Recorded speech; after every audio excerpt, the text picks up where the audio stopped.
밀양이라는 영화가 있습니다. 아마 제가 주일 예배 때 한번 소개했을 텐데 다시 한번 소개하도록 하겠습니다. 영화 배우 전도연 씨, 송강호 씨가 주연으로 등장하는 영화입니다. 젊은 여주인공 이신혜가 남편이 교통사고로 죽자 아이를 데리고 남편의 고향인 밀양에 내려가서 살게 됩니다. 내려가서 아무래도 서울에서 있다가 내려오니까 좀 뭔가 있어 보이고 싶었던 것 같습니다. 돈이 많은 여자로 복부인처럼 보였던 것 같습니다.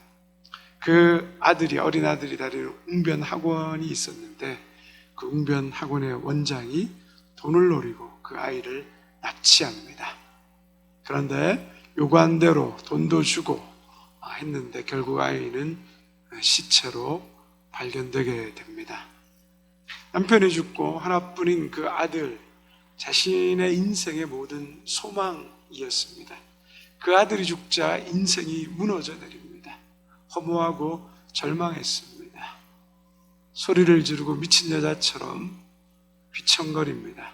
그러다가 교회 앞에 붙은 당신의 삶을 치유해 드린다는 부흥의 포스터를 보게 됩니다.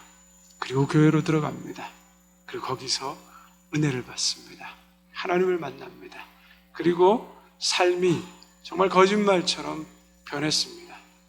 자기 안에 기쁨이 가득하고 즐거움이 가득하고 은혜가 넘쳐났습니다. 노방전도도 나아가서 전도하고 자기 안의 상처가 하나님의 은혜로 다 새롭게 회복되었습니다. 그러자 그 마음 가운데 이런 마음이 들어옵니다. 주기도문을 외울 때마다 우리가 우리 죄를 갑자기 주기도문이 생각이 안 나네요. 우리가 우리에게 잘못한 사람을 용서해 준 것 같이 우리 죄를 용서하여 주옵시고. 이 말씀이 걸리는 거예요. 그래서 구역 예배를 드리다가 사람들 앞에서 얘기하는 거예요. 그 웅변학원 원장에게 가서 내가 하나님의 용서를 이야기하고 싶다고, 내가 그 사람을 용서했다라고 말하고 싶다고.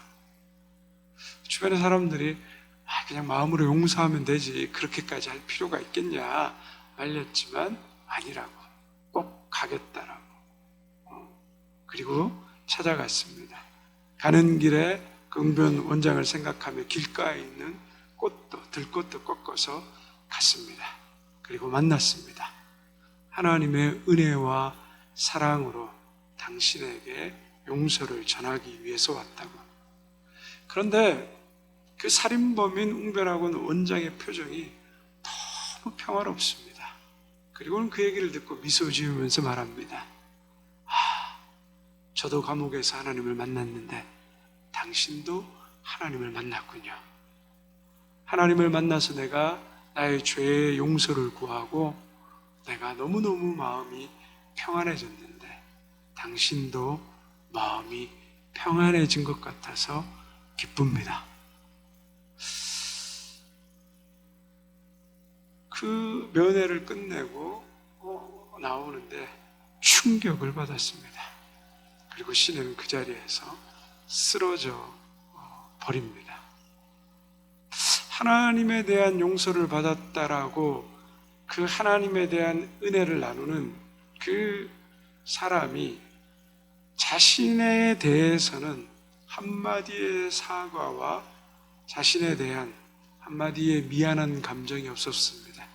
오직 자신이 받았던 하나님의 은혜에 대한 용서와 평안만을 이야기하는 것에 있어서 그녀는 충격받고 쓰러졌습니다. 사죄의 마음 없이 뻔뻔스럽게 자신이 용서받은 사실만을 상처받은 그 신에게 말하는 것에 그녀는 무너지게 됩니다.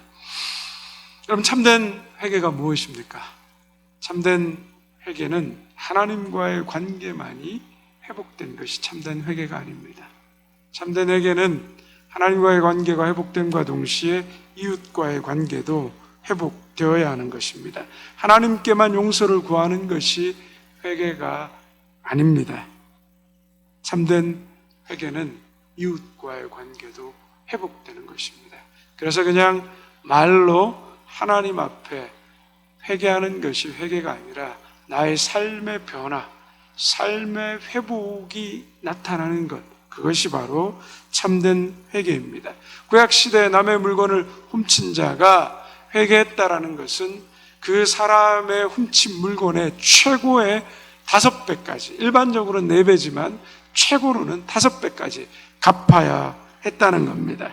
회개는 때로 보상이 따르고, 회개에 때로 관계에 사과가 따르고, 또 때로는 그 회개를 통한 내 삶에 다른 사람과의 그 모든 묶여있고 갈등과 다툼이 해결되는 것, 그것이 회개라는 겁니다.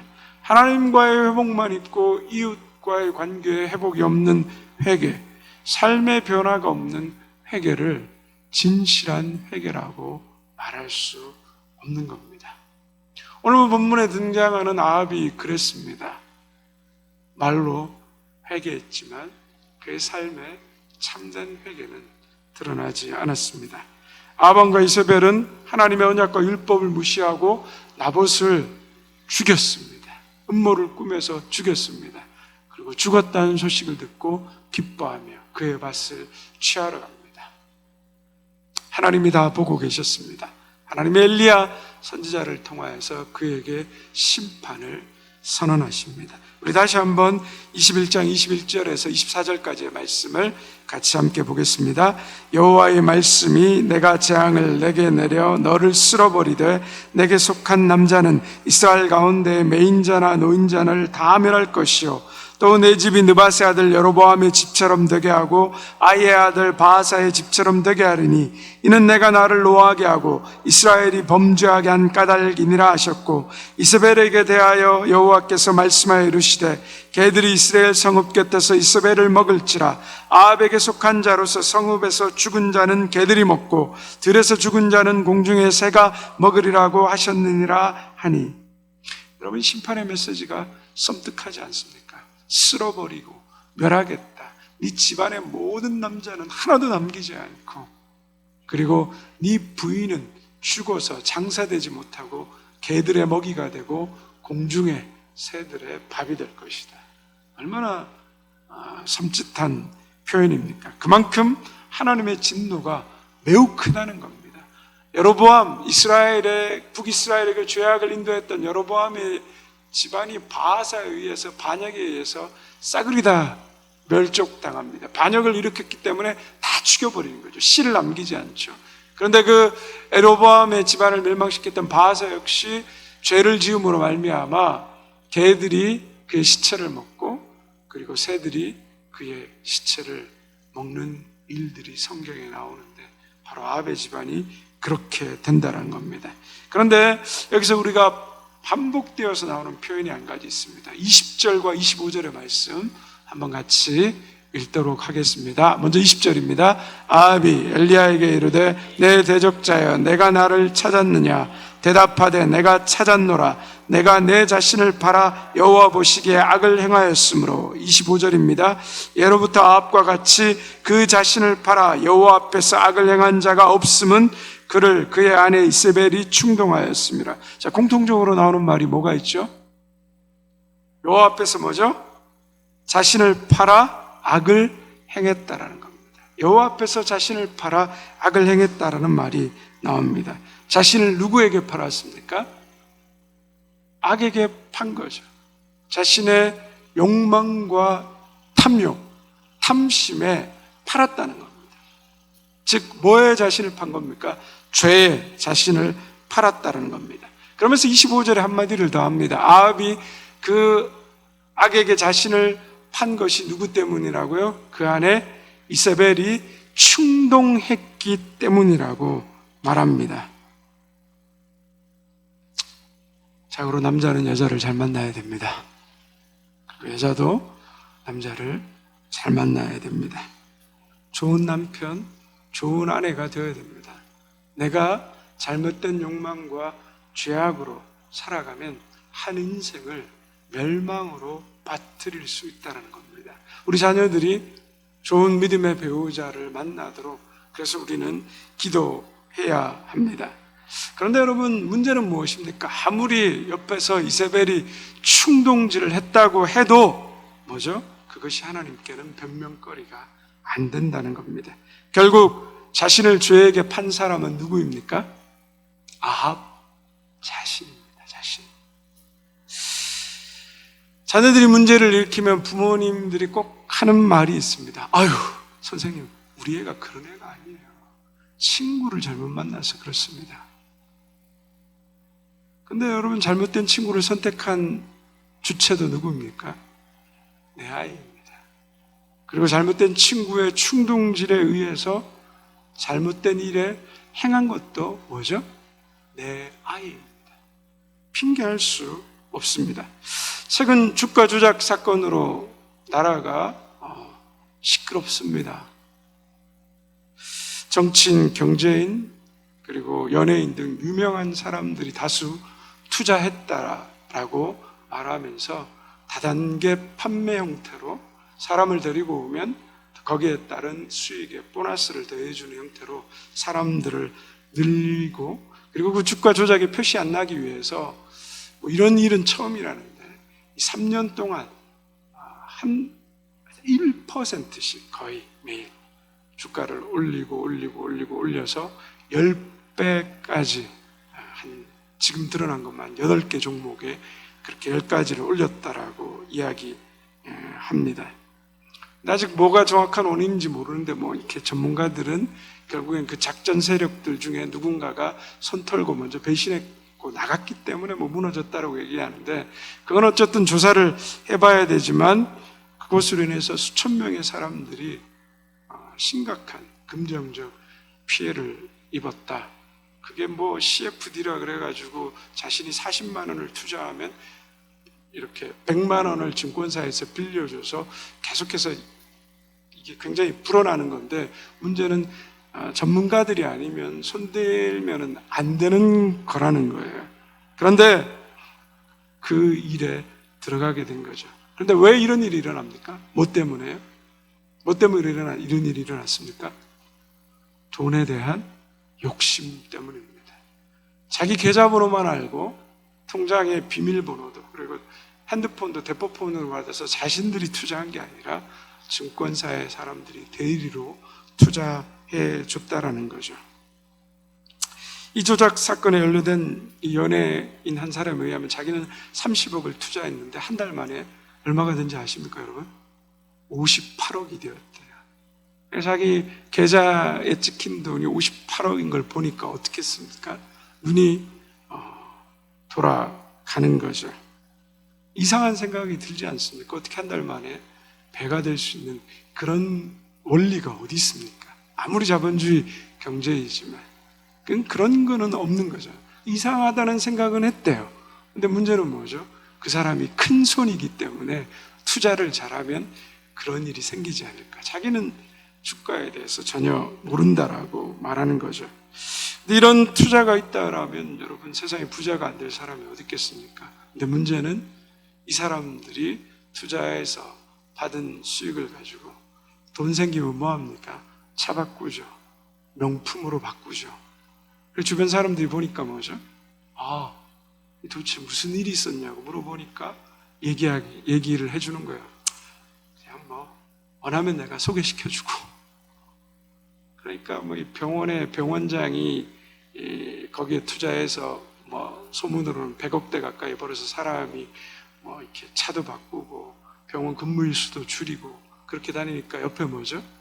간호사, 그리고 청소하는 사람들까지 다 자기 재산을 끌어모아다가 집어넣었다는 거죠. 근데 이게 저도 이거 하면서 좀 들으면서 공부를 해봤는데 반대매매라는 게 있어요. 넣었는데 주가가 폭락해서 그 주가를 유지를 못하면 증권사에서 자기 원금을 보존하기 위해서 싹 다 팔아버린다는 거예요. 그리고 원금을 회복하지 못하고 증권사가 계속 돈을 넣으니까 자기 수익은 계속 마이너스가 나는 거죠. 자기는 투자를 하지를 못하고 스탑을 시킬 수도 없고 통장 이게 폰은 없고 하니까 결국에는 빚이 통장에 5억, 10억 심각한 사람들이 지금 100억까지. 아마 이 사건으로 인해서 목숨 끊는 사람들이 엄청나게 지금 이제 나올 거라고. 그 정도로 심각한 일들을 지금 우리가 겪고 있습니다. 이 사건은 돈에 대한 과도한 욕심, 쉽게 돈을 벌려고 하는 이런 우리 인간의 그 마음을 유혹하는 일을 통해서 일어난 사건입니다. 사기꾼이 있습니다. 그리고 유혹하는 사람이 있습니다. 그래서 큰 피해를 봅니다. 억울하고 분합니다. 그러나 그 달콤한 사기에 속아 넘어간 사람은 누구입니까? 누가 투자했습니까? 선택은 자기 자신이 한 거예요. 자기 자신이. 죄에 대한 선택도 어떻습니까? 우리가 하는 거예요. 남이 아무리 뭐라 그러든, 남이 어떤 이야기를 하든 그 선택은 저와 여러분이 하는 겁니다. 우리도 죄를 짓고 나서 핑계를 대는 경우가 많습니다. 다른 사람 탓하고 환경 탓하고 심지어 아담과 하와에게 보듯이 사탄까지 탓하고요. 하나님까지 탓합니다. 어느 정도 환경과 배경, 사회의 구조적인 악과 모순이 있을 수는 있습니다. 그러나 그것이 핑계가 될 수 없습니다. 최종적인 책임은 나에게 있는 거죠. 그 최종 선택을 한 거는 나니까. 그래서 하나님 앞에 우리는 다른 핑계를 댈 수 없는 겁니다. 그래서 우리가 정말 중요하게 생각하고 늘 잊지 말아야 되는 건 뭐죠? 욕망이 주인된 인생이 되면 안 됩니다. 세상의 가치가 중심이 된 인생이 되면 안 됩니다. 아이를 뭐 이렇게 교육해야 되고 돈은 이렇게 벌어야 되고 세상은 당연히 이렇게 가니까 이렇게 해야 되고 이것이 주인 되면 우리는 결국엔 그 욕망과 탐심의 노예가 돼서 무너집니다. 우리의 인생의 주인은 누구입니까? 하나님입니다. 하나님의 말씀을 왜 보고 읽어야 됩니까? 왜 매일 하나님의 말씀을 묵상해야 됩니까? 세상의 욕망이 내 인생의 주인 되지 않기 위해서, 나의 생각과 욕심이 내 인생의 주인 되지 않기 위해서, 하나님이 내 인생의 주인 되기 위해서 말씀을 보고 읽는 겁니다. 그래서 우리 매일 말씀을 보고 읽고 생각하고 오늘 나에게 주신 말씀의 그것들을 붙잡고 살아가지 않으면 우리는 어느샌가 욕망에 끌려가는 인생이 되는 것입니다.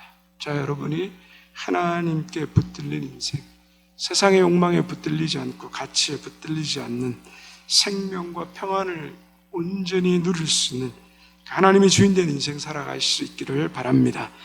그런데 무시무시한 심판에 대한 두려움 때문인지 아합이 지금까지 보였던 삶의 태도와 완전 다른 모습으로 반응합니다. 27절에서 29절 말씀 함께 읽겠습니다. 아합이 이 모든 말씀을 들을 때 그의 옷을 찢고 굵은 배로 몸을 동이고 금식하고 굵은 배에 누우며 또 풀이 죽어 다니더라. 여호와의 말씀이 디셉 사람 엘리야에게 임하여 이르시되 아합이 내 앞에서 겸비함을 내가 보느냐? 그가 내 앞에서 겸비함으로 내가 재앙을 저희 시대에는 내리지 아니하고 그 아들의 시대에야 그의 집에 재앙을 내리리라 하셨더라. 옷을 찢고 굵은 배로 몸을 동이고 그리고 금식하고 굵은 배에 누워서 풀이 죽었다라는 것은 무엇을 말합니까? 그가 회개하고 있다라는 의미입니다. 아합이 한 번도 이렇게 한 적이 없었거든요. 하나님의 경고를 수없이 들었지만 그런데 이번에는 그 회개의 태도를 보입니다. 그런데 29절에 보면 좀 이해가 안 되는 말씀이 나옵니다. 하나님이 어떻게 하십니까? 아합의 회개를 보고 뭐라고 말씀하십니까? 심판을 어떻게 하셔요? 연기합니다. 연기. 아합의 넷대 심판하지 않고 아합의 아들대로 미루어 준다는 거죠. 좀 황당하지 않습니까? 죽이겠다! 너 죽일 놈이야. 너 내가 그냥 뼈까지 밟아 먹을 거야. 하나님 그렇게 얘기하시잖아요. 엄청나게. 우리 애들 죽이겠다고 부모님들이 너 죽을래! 하지만 뭐죠? 죽이진 않잖아요. 근데 그렇게 얘기해놓고는 뭐죠? 금방 심판을 뒤로 밀어버리십니다.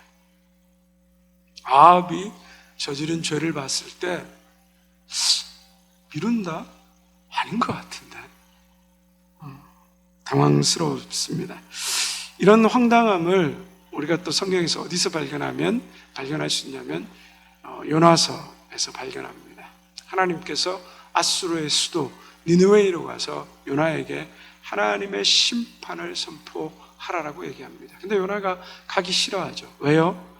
만약에 가서 하나님의 심판을 선언했는데 그 니느웨이 사람들이 회개하고 돌아오면 하나님은 어떻게 할 거다? 용서할 거다 알았기 때문입니다. 우리로 말하자면 우리가 일제시대에 받았던 그 억압과 수탈과 마찬가지. 아수르가 행한 잔인함과 잔혹함은 이로 말할 수가 없었습니다. 사람의 껍질을 벗겨 죽이고 아이를 산채로 공중에 뜰러서 창으로 찌르고 부녀의 배를 가르고 아이를 바위 던져 죽여버리고 사지를 절단하고 이 상상할 수 없는 죄악들. 이스라엘 민족과 동족들에게 강한 그 엄청난 악에 대해서 요나는 분노했습니다. 우리가 지금도 분노하고 있잖아요. 일본에 대해서 사과하지 않는 거에 대해서. 그런데 메시지를 전해서 진짜 회개하면 어떻게 돼요? 그 꼬라지 못 보는 거예요. 그거 볼 수 없는 거예요. 그리고 요나가 도망가는 겁니다. 그런데 결국엔 붙들려 와서 3일 되는 복음을 전해야 되는데 하루만 딱 떨고 회개하시오. 아니면 죽어요. 그리고 끝내버립니다. 가타부터 설명도 없습니다. 그런데 어떻게 합니까? 그 메시지를 듣고 회개해버리잖아요. 요나가 얼마나 황당하고 어이없었겠습니까? 근데 하나님은 어떻게 하십니까? 하나님은 왜 이렇게 마음을 바꾸실까요? 그것은 하나님의 성품 때문입니다. 우리 출애굽기 34장 6절, 에스겔 18장 23절 말씀 함께 읽겠습니다. 여호와께서